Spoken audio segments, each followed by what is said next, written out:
Boa tarde, pessoal. Estamos mais uma vez reunidos aqui hoje. Hoje vamos falar de um tema bonito, né, Nitz? Sim. Então, Otávio e Nitz novamente. Boa tarde a todos, os amigos do YouTube.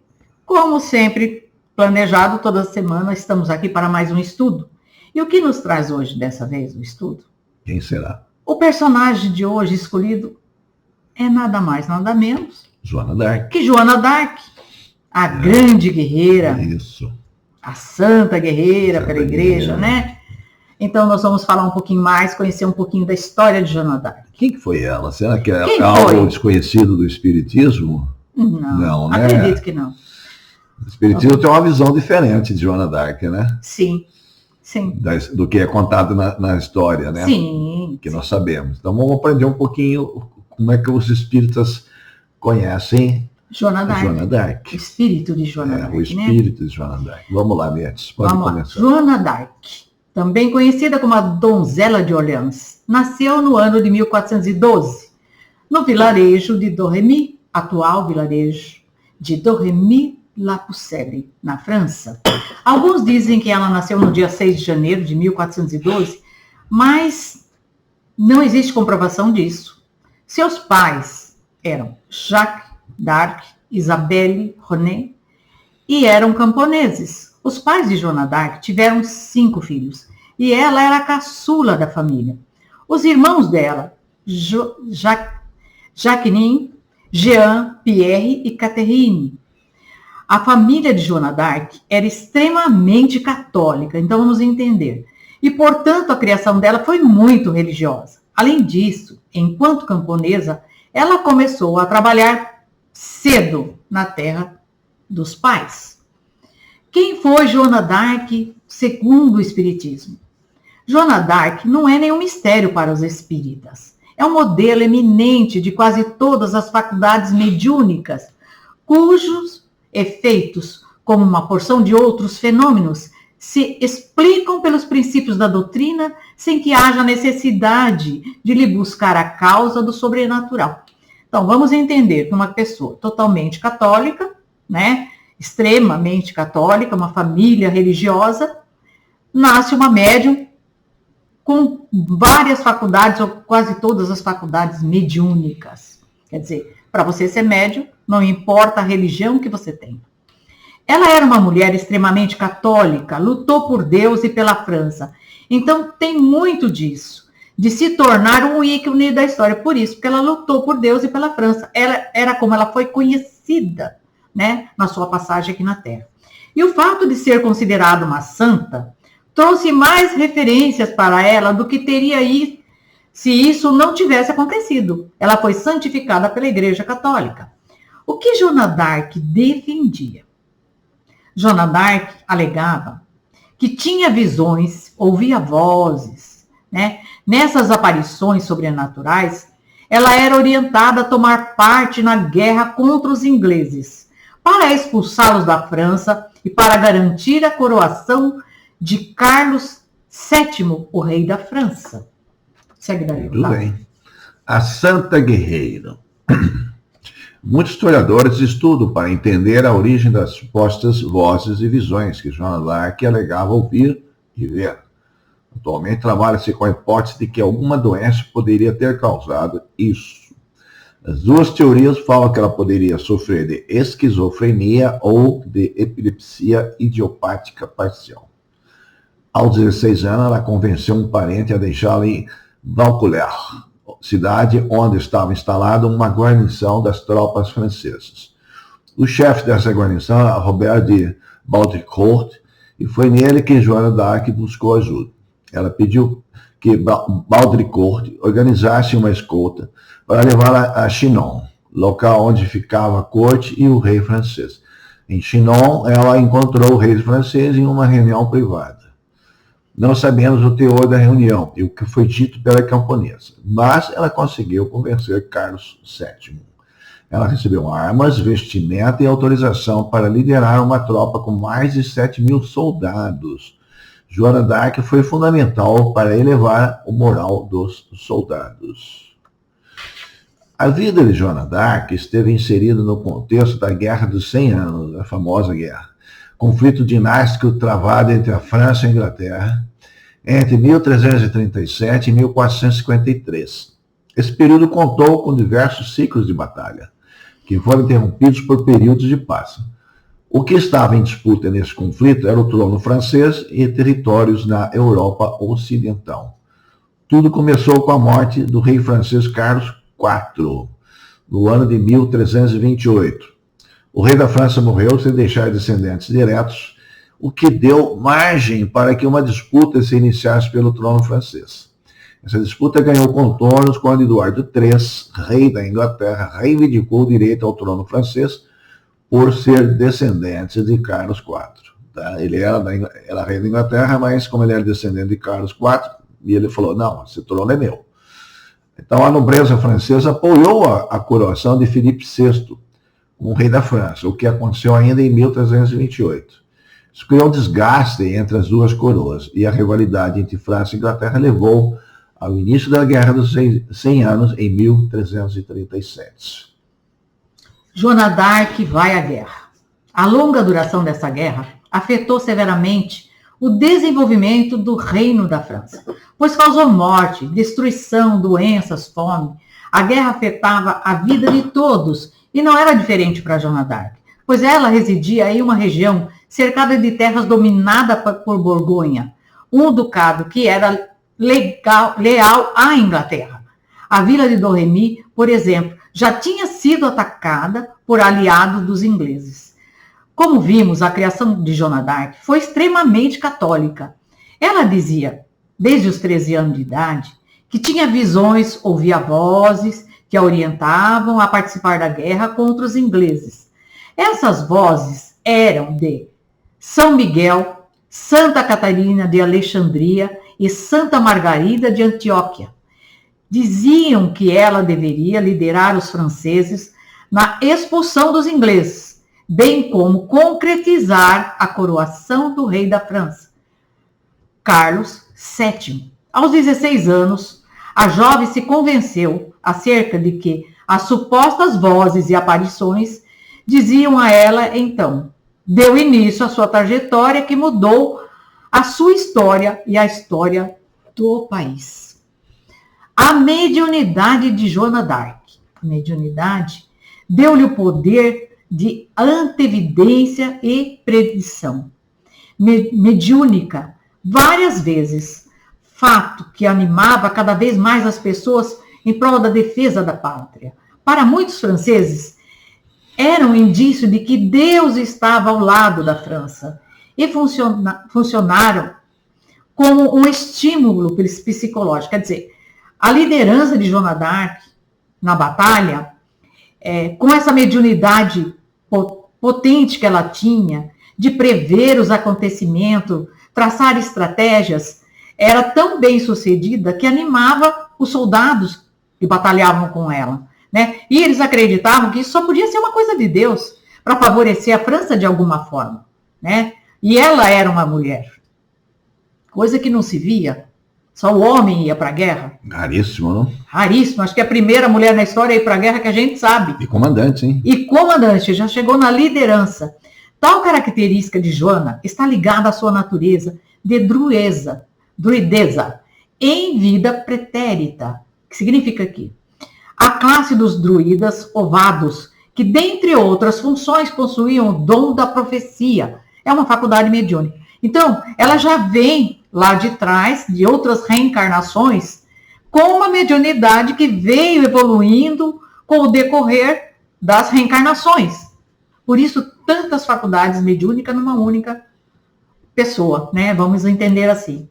Um exemplo na ocasião do ataque à Bastilha da Ponte, sobre o rio Liger, diante de Orleans, chegou a alertar um militar inglês chamado de Glasdale. Ela o intimida a se render ao Rei dos Céus, acrescentando, tenho grande compaixão pela tua alma. E nesse momento, conta a história, que o Glasdale, é inglês, né? Cai armado no Liger, onde se afoga. Quer dizer, Era muitos acontecimentos que deixavam as pessoas estarrecidas com o poder que ela tinha até mesmo com a palavra. Existe um debate sobre a extensão da participação dela nas batalhas. Alguns historiadores acreditam que ela cumpriu um papel mais tático e motivacional nas tropas. Outros sugerem que ela esteve em campo de batalha. Polêmicas à parte, Joana d'Arc liderou 2 vitórias cruciais para a França, em Orleans e em Reims. A vitória em Reims permitiu que Carlos VII pudesse ser coroado nessa cidade, lugar tradicional para a monarquia francesa. A coroação dele aconteceu em 17 de julho de 1429. Joana d'Arc possibilitou que os franceses se reabilitassem numa guerra que estava quase perdida. E suas vitórias eram resultado das vozes que a conduziam durante as batalhas. Ela poderia sentir e prever as ações do combate inimigo, sempre um passo à frente de seus adversários. Somente a intervenção divina faria de uma menina moça sem experiência alguma em campanha militar, um comandante de gênio da noite para o dia, capaz de conquistar o respeito dos companheiros e até de muitos inimigos. Sua genialidade militar ao longo da história foi comparada às habilidades de inesquecíveis generais como Alexandre, Aníbal, César e Napoleão. Então, no livro o 13º Apóstolo, As Reencarnações de Bezerra de Menezes, de Jorge Damas Martins, revelou que o publicano, judeu coletor de impostos de Jericó, Zaqueu Matias, tomou o lugar de Judas Iscariotes após a morte deste. Matias, nome lutado por Zaqueu, após converter-se ao cristianismo, conheceu Jesus quando observava em cima de um sicômoro, ou uma figueira. Aquela história que Jesus está passando, ele estava em cima da figueira, né? Uhum. Matias foi uma das existências pretéritas do brasileiro Adolfo Bezerra de Menezes, nosso grande Bezerra de Menezes. Espírito de alto estirpe que na Terra foi médico, militar, político, autor espírita e presidente da então recém-fundada Federação Espírita Brasileira, nossa querida FEB. Sim. Em verdade, o espírito que foi o de Judas Iscariotes já havia se depurado bastante, antes mesmo de usar a vestimenta carnal chamada Joana d'Arc. Carregava, portanto, todas as qualidades necessárias à salvação da França. Só um adendo aqui, Mirtes. Quando falaram que ela é esquizofrênica, o esquizofrênico escuta vozes no sentido de autodestruição dele. Tá? Ele coloca, os espíritos obsessores vêm e criam um inferno na cabeça do obsidiado. Tá? Ele não trabalha direito, ele briga com todo mundo. É ruim para ele e para os outros. Ele vive um conflito imenso. Sim. Como é que uma líder militar, com uma inteligência de tal envergadura, que deu essas vitórias na França, poderia ser esquizofrênica? Um esquizofrênico jamais conseguiria liderar uma tropa. Você, pensando bem, eles não conheciam a mediunidade. Não. Pensa, naquela época... Não. Uma pessoa com poder mediúnico tão grande, uma faculdade imensa, eles tinham medo. De várias habilidades, eles achavam isso não é normal, bruxaria. Isso é loucura, é bruxaria. Então era assim que eles viam. Então vamos entender um pouquinho mais, falando de Judas a Joana, a redenção do traidor. Na Idade Média, domina a figura de Joana d'Arc, a grande médium que se deixou imolar na fogueira por não querer renegar as vozes espirituais que ouvia, das quais recebia orientação para o difícil papel e desempenho de então árdua circunstância. Sua história é demasiado divulgada. Durante os séculos medievais, toda pessoa suspeita de atividade mediúnica era declarada sumariamente discípula do demônio, torturada para confessar isso e apontar cúmplices, e era executada para que sua alma pudesse ser salva. Cerca de 2000 anos após a crucificação de Cristo, o jornalista e autor brasileiro Humberto de Campos, 1886-1834, na condição de desencarnado, teve a oportunidade de entrevistar um espírito que um dia foi Judas Iscariotes, através da psicografia do médium mineiro Francisco Cândido Xavier. Em mensagem recebida em 19 de abril de 1935, Humberto narrou ter divisado no Vale de Cedron, Jerusalém, o simpático aspecto do Iscariotes sentado em uma pedra, após ser esclarecido por um companheiro invisível sobre a identidade da sombra. Recebeu a seguinte informação. Os espíritos apreciam às vezes não o bastante o progresso e já alcançaram. Voltar atrás, visitando os sítios, lugares onde se engrandeceram ou prevaricaram, sentindo-se repentinamente transportados aos tempos idos. Judas continua vir à terra nos dias em que comemora a paixão do nosso Senhor, meditando nos seus atos de antanho. Então, é muito comum, né, que mesmo evoluídos, às vezes alguma situação que marca a vida de uma pessoa, recordar, né? Ele vem para poder refletir sobre um ato cometido e ele volta. Então, toda paixão de Cristo, como a gente diz, né, na Semana Santa, na crucificação, ele vem à terra e fica ali refletindo sobre tudo o que aconteceu naquela época. Exatamente. O espírito Judas afastou-se em direção ao Santo Sepulcro, pensativo, sem sofrimento. Certamente já havia se modificado para melhor, em respeito à crença dos nossos irmãos católicos. Humberto de Campos não citou o nome de Joana d'Arc, mas deu indícios bastante claros da sua identidade. Quer dizer, porque ela é tida como uma santa pela Igreja Católica. Então, de santa a uma bruxa queimada na fogueira, o nome... Ligado a Judas. A Judas, né? Um traidor de Cristo. Né? Um traidor de Cristo. Era complicado para a Igreja, então ele omitiu. Como podemos notar, o Espírito revelou também que antes de se tornar a santa guerreira da França, foi um dos inúmeros mártires do cristianismo primitivo, de modo que testemunha do árduo caminho que todos nós devemos percorrer, sem privilégios, ausentes de méritos, para chegarmos à perfeição exemplar do Mestre Nazareno. A identidade de Judas Iscariotes. Diversas correntes do judaísmo acreditam na reencarnação, Gilgul Neshamot, ou transmigração de almas, afirmando que a alma tem que voltar várias vezes até cumprir os ensinamentos da Torá. O traidor de Cristo era chamado de Judas de Queriote, ou Criote, ou de Cariote, ou seja, Iscariotes. Quanto nome, né? Queriote era o nome de uma localidade situada a 20 quilômetros ao sul de Hebron, atuais ruínas de El Curitem. Portanto, ele foi o único discípulo não natural da Galileia. Era sobrenomeado de Iscariotes para ser diferenciado de outros apóstolos, Judas Tadeu e Judas Tomé. Era mais um Judas, né? Mais um Judas. Então esse de onde que é? De Cariote. O Judas, exatamente, daquela cidade. E demais homônimos íntimos do grupo encabeçado por Jesus, que tinha muitos apóstolos com nomes iguais, né? Homônimos. Sim. Judas também era identificado como filho de um certo Simão, né? Como atestou João.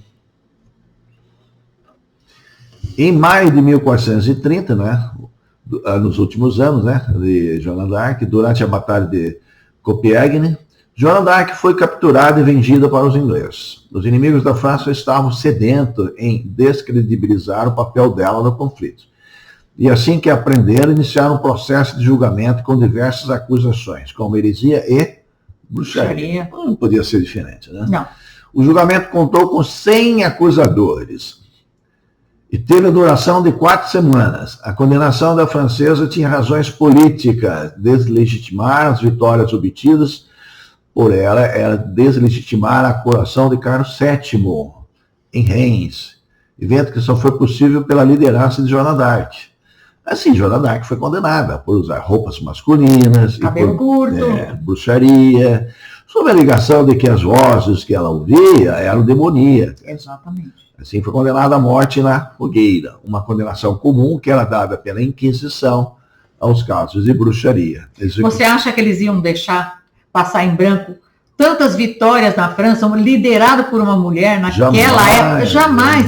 Eles passaram a arrumar jeito para poder capturar porque a mulher jamais teria capacidade eles não admitiam isso, né? Então, o que ela é? Uma bruxa. É uma bruxa. Só o único significado é que ela era uma bruxa. Sim. Para que isso acontecesse. Então, a execução aconteceu em 30 de maio de 1431, quando ela tinha 19 anos de idade. Jovem de tudo. Ela foi com 16 para a guerra, ficou na guerra 3 anos, né, praticamente. Joana d'Arc foi queimada viva em Rouen. Ela foi com 16 e queimada em 19, né? É uma esquizofrênica muito inteligente, né?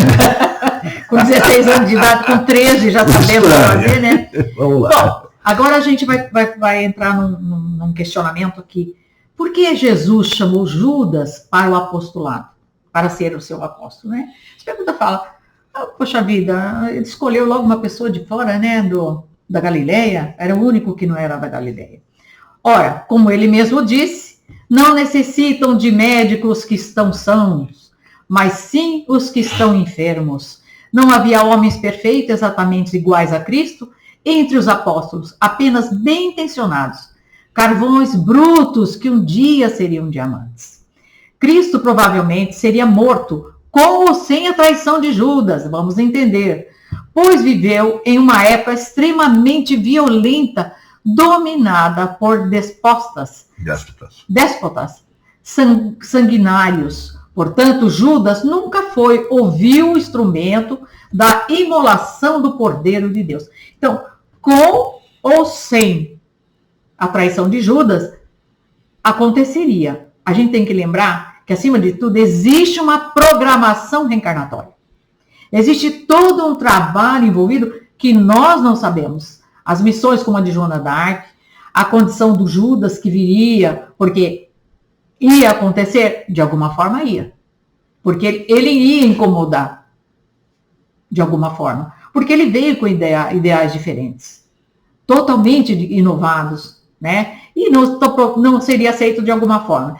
O Iscariotes foi especialmente escolhido pela providência. O exemplo do mortal que pode cair e depois levantar-se.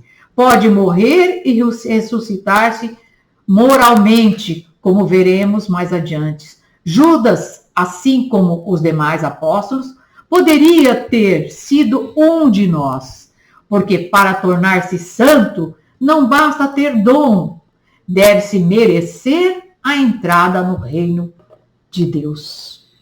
Jesus sabia que seria traído por Judas Iscariotes. Sempre soube. Então, as pessoas falam assim, porque ele era um espírito evoluidíssimo, gente. A gente não tem noção desse espírito que esteve entre nós há tanto tempo atrás, onde o homem era tão primitivo e ignorante. Mas ele sabia de tudo que ele ia passar aqui na Terra. Já foi tudo programado, só que ele sabia. Os outros, não. Mas ele sabia. Porém, escolheu o discípulo natural de Queirótico pelo motivo de que Judas ter sido um grande potencial para ser apóstolo. O mestre cumpriu o acordo afirmado entre os dois e demais seguidores antes de nascerem lá no plano espiritual. E por respeitar o livre-arbítrio dos Iscariotes, que poderia, se quisesse, não trair o mestre. Também tinha o livre-arbítrio. Sempre teve. Ou seja, a traição de Judas, somente através de Judas, nunca foi, em essência, um destino inexorável. É um pensamento de herança grega que vive, por exemplo, as tragédias do Egito. Então a gente vai olhar... Édipo. A gente vai olhar lá atrás, né? E a gente vê que isso já aconteceu muitas vezes lá atrás, né? Entretanto, tal traição, como diversos aspectos da vida do Cristo, foram previstos por alguns médios lá das escrituras antigas, gente. Lá no Velho Testamento, os profetas hebreus, eles já tinham essa premonição, né? E eles já previam tudo isso, e eles contavam a história, que o Messias viria e que seria traído. Então, essa história já era conhecida lá atrás. Olha que interessante. E a gente pensa que não, que tudo aconteceu. Teria que acontecer? Teria. Porque todo mártir, toda pessoa que é taxada de vítima, no caso, vamos entender aqui, de Jesus, ele fica marcado na história. Se não fosse assim, o legado dele poderia ter se perdido quando a gente para questionar e analisar o feito e o benefício que esse iluminado trouxe à Terra para todos nós. Vamos entender alguma coisa. Judas não era uma pessoa intencionalmente maldosa, não, antes de qualquer coisa. Ele achava que o Cristo devia ter certos procedimentos que ele acreditava que teria aquele o caminho correto, dentro da visão que ele conseguia ver. E Cristo sabia disso. E Cristo sempre fala, não, Judas, não é assim, tem que ser diferente. Não é pela espada, não é pela força, pelo poder, mas pelo amor, pelo perdão, né? Pela compreensão, pela aceitação. Mas o Judas achava que não.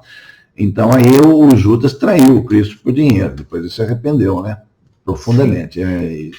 Dizem que ele se enforcou, se matou. É uma questão de opiniões de diferentes, né? Sim, mas ele não fez por mal.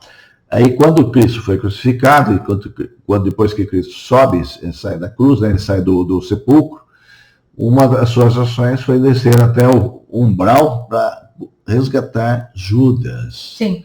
Ele foi conversar com Judas, falou, não, meu filho. Não se sinta culpado. Não, era para ser assim, se não fosse você, seria outro, você foi escolhido. Tu vai carregar um Olha o amor. Né? Nossa, que amor, né? Você foi escolhido, você teve uma responsabilidade muito grande, porque o seu sofrimento é muito grande por tudo isso que aconteceu e você me ama.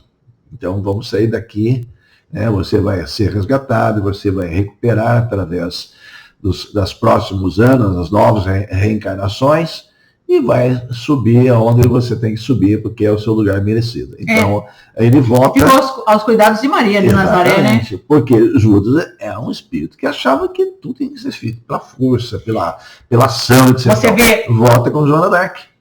Sim. Que é ação pura. Ação pura. Ele veio para comando. É para comando. Para ele ver o que é Exatamente. O poder do comando. Exatamente. O peso da responsabilidade de ser comandante. Não é fácil. Foi escolhido a dedo. Foi escolhido a dedo. Por isso essa mediunidade tão grande. Outra coisa que a gente vai falar aqui, a questão de Jesus. Jesus, ele não insistia com as pessoas. Isso está errado, não faça. Não. Nunca fez isso. Nunca fez isso. Quando Judas, eles começaram o movimento naquela época, vamos entender assim, porque eles eram contra a cobrança de imposto. Eles se achavam vitimados. E foram questionar com Jesus. Jesus falou, me dê uma moeda. Pois não, bom. E disse, não disse, vocês estão errados. O que vocês veem aqui? César. César, figura então, de César. dai a César o que é de César. Bonito. Olha aí. Aliás, eles estavam perguntando isso para ver se Jesus falava mal de César para aprender, né? Vamos aprender.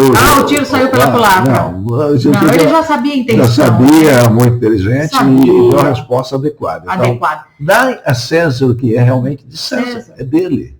Cada um tem o seu quinhão. Era mais ou menos por aí que Judas tinha essa ideia contrária, porque eles queriam juntar dinheiro para se ir contra essa cobrança de imposto, né? Se armar, se preparar. Mas Cristo era um pacificador. Tomar o poder. Ele era um pacificador. Então, já que ele queria o poder, ele veio com todo o poder. Uma figura de uma mulher, que era uma estrutura frágil, se supõe, né? Frágil. Difícil, né? E vim como uma liderança como essa. Então é muito bonito. A espiritualidade. Ele entendeu o que é o poder. O que é o poder. É maravilhoso. É muito bonito. Então, eu espero que vocês tenham gostado. Então, vamos tirar da mente que Judas não é uma pessoa ruim. Ruim, não. Ele tinha uma ideia distorcida da realidade, da verdade do Cristo. Isso. Da paz. Mas você tem que comparar. Mas aprende depois, né? Mas vai comparar um espírito de Cristo com Judas? Não tem como, gente. Não, jamais. Né? Cristo é acima de todos. Sim. Tá bom por hoje? Tá ótimo. Eu acho que já deu aqui a mensagem foi passada, o ensinamento Sim. foi passado, e que vocês coloquem na mente de vocês que mediunidade pode vir em qualquer religião. Não tem essa de ser espírita, ser católico, ser evangélico. Existem médiuns maravilhosos fazendo o trabalho que nem eles sabem que está sendo feito, sendo usado por Deus, né, para fazer um trabalho de resgate a irmãos que se perdem, né? Exatamente. Então, é muito bonito. Então, vamos entender isso. A mediunidade, e não julgar. Não, nunca. Nunca. Nunca julgar. Tá bom? Então, vamos lá. Semana tem spoiler? Tem sim, né? Nós vamos falar sobre o pecado que nós carregamos. O mal que nós carregamos? O mal, né? Desculpe. O mal que nós carregamos. Eu falei na linguagem mais comum das pessoas, sim, né? O pecado, né? Porque o Espiritismo não tem pecado, né? Não existe. Não existe. É verdade. Vamos falar o mal que nós carregamos. Que todo mundo fala, eu sou bonzinho, eu sou esse. É mesmo, vamos descobrir o que nós temos de nosso lado podre que nós carregamos, né? De alguma forma. Mas tá bom. Então, por hoje chega, né? Deixa o seu like para nos apoiar. Compartilhe o nosso vídeo.